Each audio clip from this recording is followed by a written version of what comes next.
Early Earth was bombarded by material that plunged all the way to its core or splashed off, requiring the planet to take more hits to deposit some of the elements present in its mantle.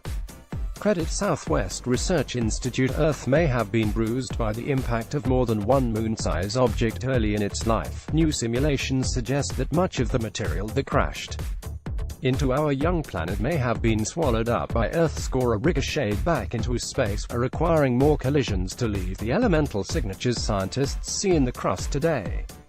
The young solar system was a violent place. Planetesimals, the massive objects that didn't quite manage to grow into planets, wound up destroying themselves as they crashed into other objects during a period known as late accretion.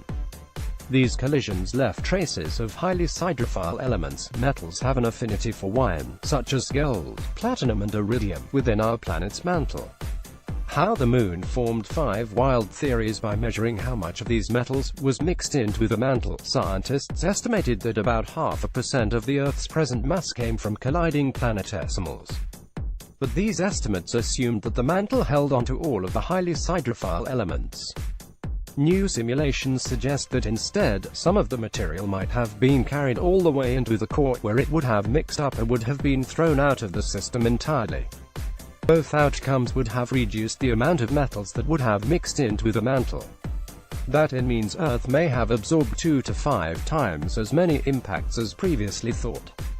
This Southwest Research Institute animation depicts an object 3,000 kilometers (1,860 miles) wide crashing into the early Earth at 19 kilometers per second, 12 miles per second.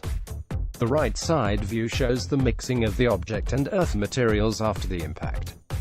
Credit Southwest Research Institute. We modeled the massive collisions and how metals and silicates were integrated into Earth during this late accretion stage, which lasted for hundreds of millions of years after the Moon formed. Simone Marchi, a researcher at the Southwest Research Institute SWRI in Colorado and lead author of a Nature Geoscience paper outlining these results, said in a statement. Marchi worked with Robin Canup, also at SWRI, and Richard Walker, a geologist at the University of Maryland. Based on our simulations, the Lati accretion mass delivered to Earth may be significantly greater than previously thought, with important consequences for the earliest evolution of our planet, Marchi said.